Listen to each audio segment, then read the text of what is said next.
Hello, hello, and welcome to Post-Traumatic Growth. This isn't about silver linings.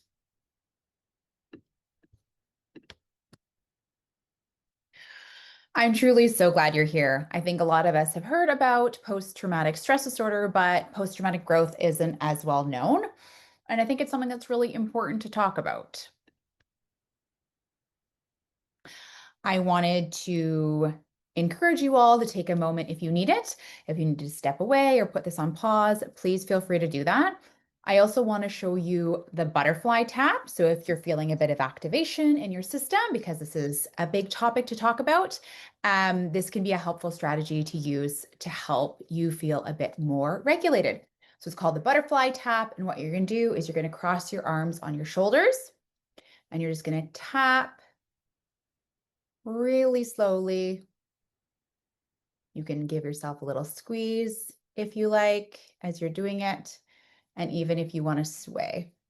The important part is we're doing it on both sides of our bodies and we're moving slowly. And that can help if we're feeling a bit of activation just to regulate our systems. All right.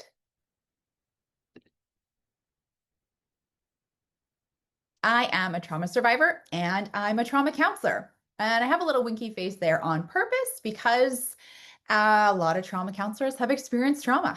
So I'm wearing both hats when I talk about this. I bring a clinical lens and a lived experience.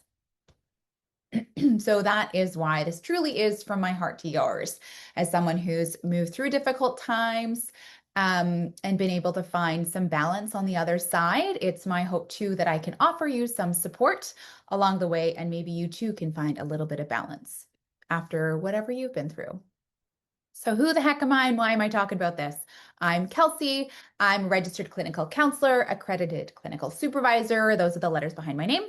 I'm a neurodivergent person and a mama of two neurodivergent PDA kiddos. I've been a trauma counselor for almost 10 years, and have truly bared witness to beautiful unfoldings. I've seen the harms that can come and what is compounded in our systems. And I've also seen remarkable transformations on the other side of the sofa for me. So I created Healing Spaces. We're a trauma-informed, neuro-affirming group counseling practice. And the story of origin of that practice is maybe for another day, but it truly is from my heart. I would invite you all to join me in a land acknowledgement, and you're welcome to honor the land that you're on as well, of course. I live, work, and play on the traditional unceded territory of the Musqueam, Squamish, and Tsleil-Waututh nations. I benefit greatly from the preservation of this land that has been cared for by these people since time immemorial. And I am committed to doing my part to heal historical and ongoing harms done to these people and to this land. And as we take a moment to hold space for that, given the topic we're talking about, it feels abundantly important.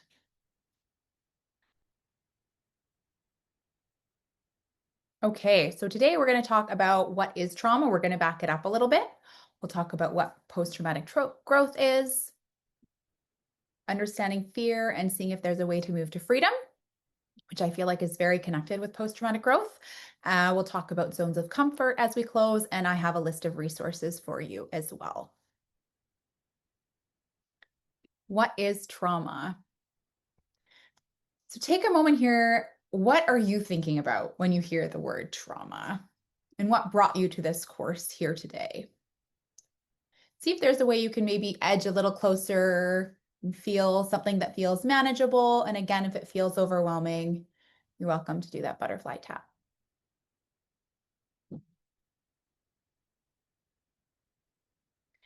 When we talk about post-traumatic growth, I think that some people worry you're supposed to find a silver lining about something that hurt you. And that's not what this is about. This is understanding that trauma changes us at a core level.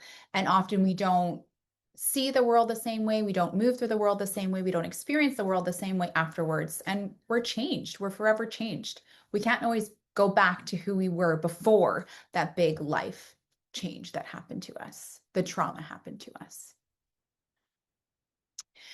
Foundationally, I think it's important to talk about the individual at the core And then we have community and society as well, all woven within the ethos. And sometimes there's a lot of similarities between the ethos the individual holds and the community and society hold.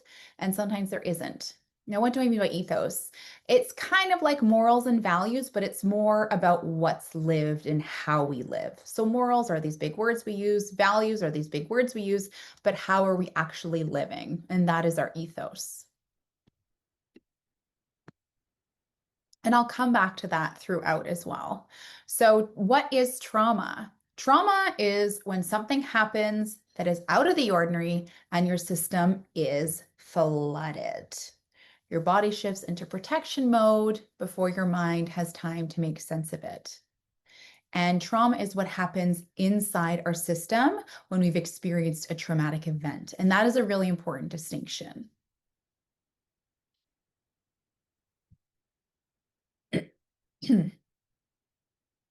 So trauma is not what happens to you. That's the traumatic event. That's the story. But what happens inside of you as a result of what's happened. And this is important because I think a lot of times people will compare their traumas to someone else. It's not as bad as over there, or at least I had da da da da da. But we don't want to minimize our experience. We want to honor what's going on inside our system. And so we can't always know what is going to be traumatic to another person. We need to believe them. So if someone shares a story with us, we can hear the story and maybe understand a sense of what that was like, or maybe we just can understand that it was quite difficult for them, but we can't truly understand what's going on inside and the trauma that they're holding until we talk to them. And another piece to think about is trauma is cumulative. So often people that have compounding trauma or complex post-traumatic stress disorder, trauma has compounded over time. And so if someone has multiple traumas in their life, something that might be a more minor traumatic event to somebody else can actually be very traumatic for that person. So when we talked about how our system gets flooded and we go into protection mode, this is what we're talking about. A lot of people have heard about fight, flight, freeze. There's also fawn, flop. I know there's a few other ones floating around as well, but we'll focus on these 5 today. So fight, flight, freeze, fawn, and flop. And this is a way that our system is meant to try to protect us. I'm not going to go into all the brain pieces. I'm going to more talk about your lived experience. These are ways our central nervous system try to protect us and keep us safe after we've experienced a traumatic event or during the traumatic event. So you might notice you have a tendency to respond in a certain way, or maybe you respond in a certain way in a certain setting. Let's use an example. Let's say I was going to get a glass of water and I was attacked by somebody. So that would be the traumatic event. The trauma would be the anxiety and the stress and the fear and the worry and all of those pieces that are living within inside of me.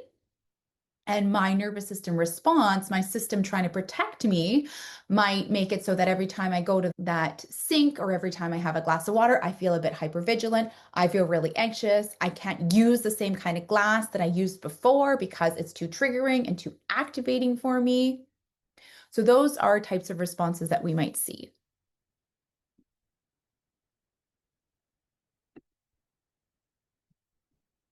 I also want to talk about the ripples of trauma. The ripples of trauma might be that in my community, how was I responded to in the moment? Were other people there? Was I able to get support right away? In society at large, do other people believe me? Does our culture understand that this can be a traumatic event and can impact my mental health? Do I have support at school, at work, in my family? So these can be the ripples of trauma. How I am supported after the traumatic event can help me move through the trauma or can actually make it harder for me to heal and recover. And all of that plays into my experience of trauma. It can compound over time. And then we get stuck. We get stuck in one mode. Maybe we're stuck in that fight mode or that fawn mode. And so we are trapped by our trauma and we're having trouble moving through or getting out of that state of activation.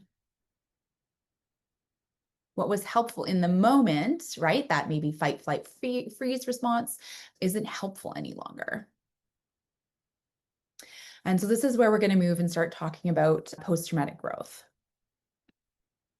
when we're stuck.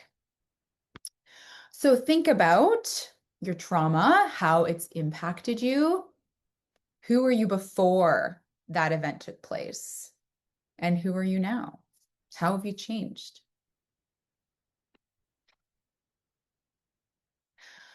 Richard Tedeschi and Lawrence Calhoun introduced the term post-traumatic growth in the 90s, and they noticed something really important in their clinical research and work. Some people didn't just recover after trauma, they described meaningful changes in how they lived, related, and understood themselves. So, what that means is we didn't just move through the trauma and become another extended version of ourselves. We were fundamentally changed by the traumatic event that we experienced and the trauma that we lived through and recovered from. And some of these changes can be really, really meaningful and powerful. They identified 5 areas: relationships, personal strength, new possibilities, appreciation of life, and existential change. Now, again, I'm not trying to silver line what anyone has gone through. Trauma is significant, it's powerful, it's devastating, and it rocks us to our very core. At the same time, when we're stuck in that place of reliving that trauma and reliving that need for safety constantly, we might not be living as full of a life. And so, with support and time and grace, we can move through healing. And what we can find is we grow into a different version of ourselves than we never thought we could be. And that trauma has fundamentally changed us. Some ways maybe that feel not so great, like I'm a little bit more anxious about getting water and using glasses, but maybe in other really beautiful ways. So again, these 5 areas: relationships, maybe decide that I feel closer to some and further from other people. Maybe I was open to all people before, and maybe now I'm more discerning about who I'm going to be in relationships with or who I'm going to trust. Personal strength, self-trust. I trust my spidey senses. I trust my intuition. I believe that I can overcome and get through difficulties because I have. New possibilities. Maybe I now am moving into creating security or safety, or maybe I see something that I want to seize the moment. I never thought I could actually be an artist, but I really want to be, and life is precious. And so I'm going to pursue this path that I never thought I would pursue before. Appreciation of life. This isn't always flashy and big, it's kind of subtle. Like you notice the wind and how beautiful it feels. Or you notice that you have someone safe to hold your hand in those really tough moments. It's like a quiet appreciation. And existential changes, worldviews, values, purpose, these really big, kind of weaving into the ethos, how we see existence, ourselves, how we move within the world, these big, big pieces can change as well.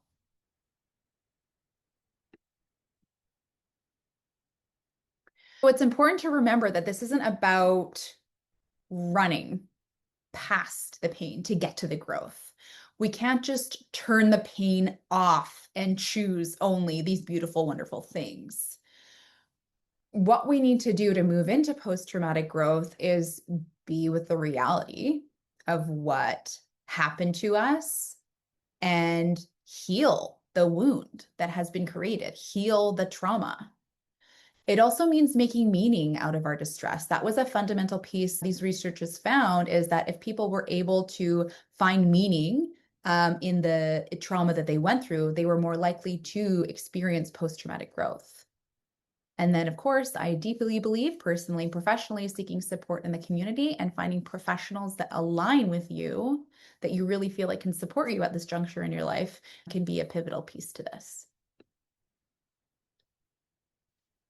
This is very counselor-y of me, but it's a really nice story. So if you don't know the story of the person, there's a person and they have a coat, and the wind says, "Oh, sun, I bet I can make that person take off their coat." And the sun says, "Oh, I bet I can make that person take off their coat."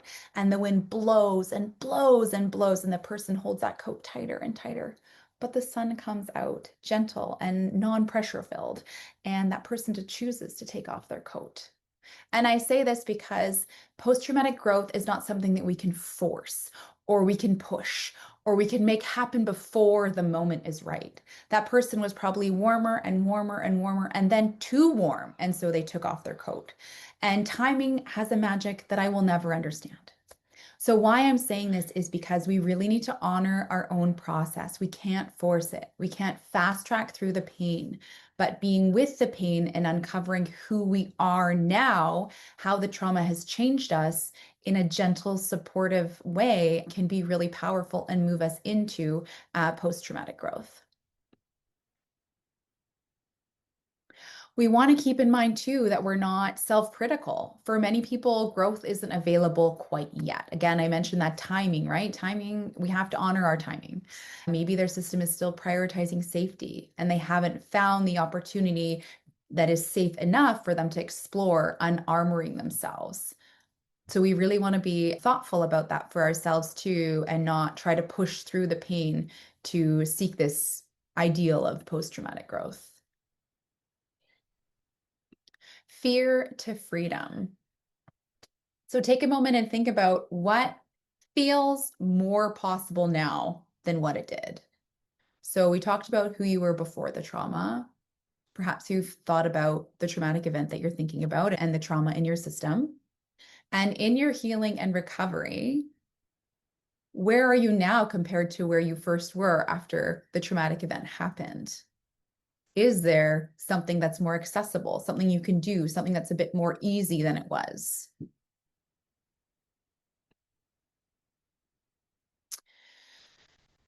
The path to freedom isn't a one step. It has multiple steps. And of course, each step has multiple layers as well. There's fear, and then we need to find safety and choice to meaning, and then freedom.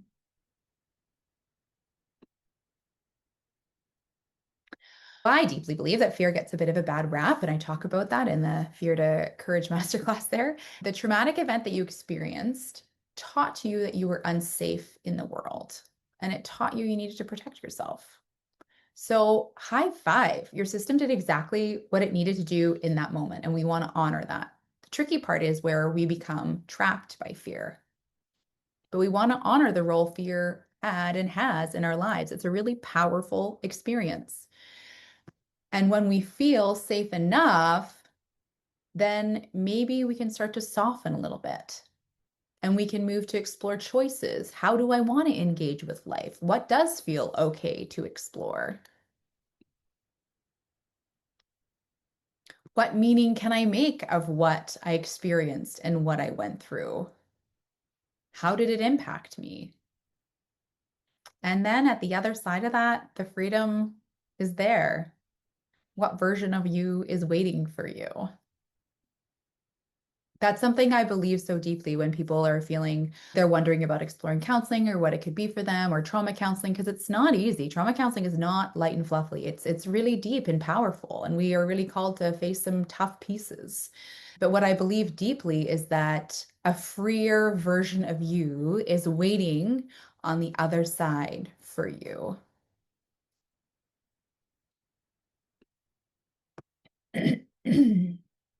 So this is all to say, what do you do with all this information? It's a lot of information. So we'll talk about zones of comfort.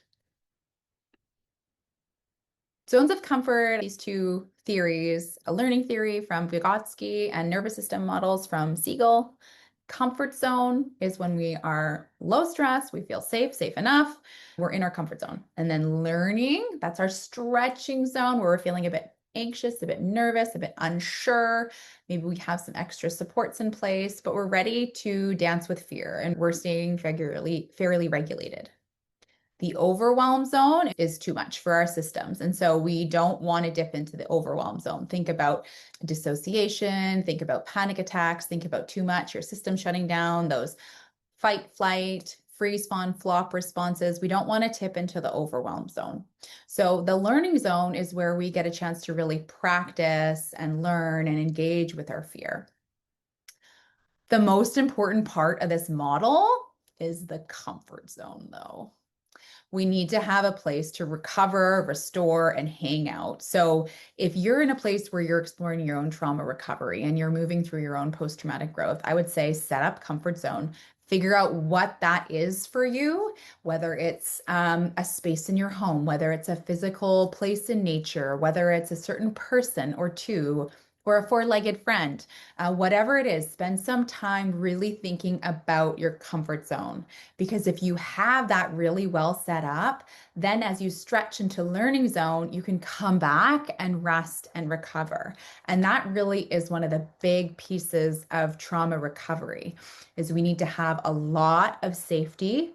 We need to stretch into our fear, dip our toe into that learning zone, and then come back into comfort, all the while being aware that overwhelm zone exists. And if we cusp into overwhelm zone, we really need to come back into our comfort zone and spend a lot of time recovering and resting and finding grounding again.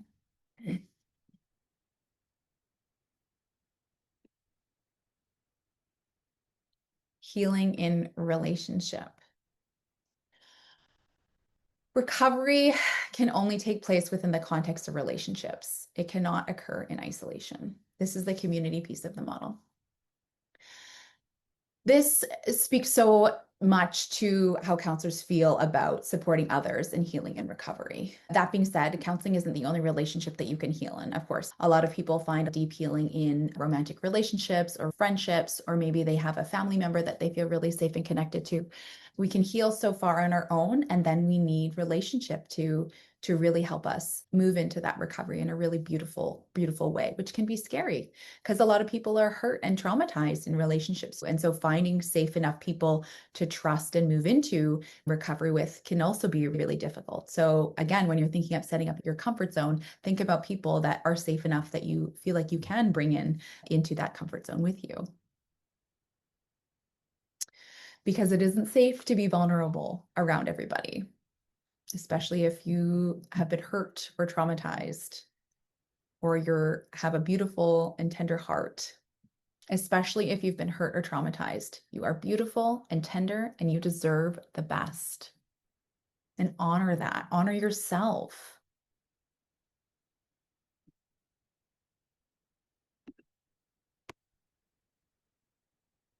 And you deserve to be believed. This is important for so many reasons. But the most important is because you are a human sharing a difficult human story, and that you and your story deserves an abundance of care, compassion, and space. I think this is one of the hard ones. When you've gone through trauma, not everyone agrees with your response to that traumatic event, or they maybe think you should be okay by now, or oh my gosh, you're still feeling that way. But trauma can kind of have echoes and can be triggered in different layers and in different ways, and different stages of our lives can surface again in different ways. There's always so much space to be held for these tender wounds that we have inside of us. And you deserve to be believed. What you're sharing is true. Your experience is true and real, and that deserves some reverence.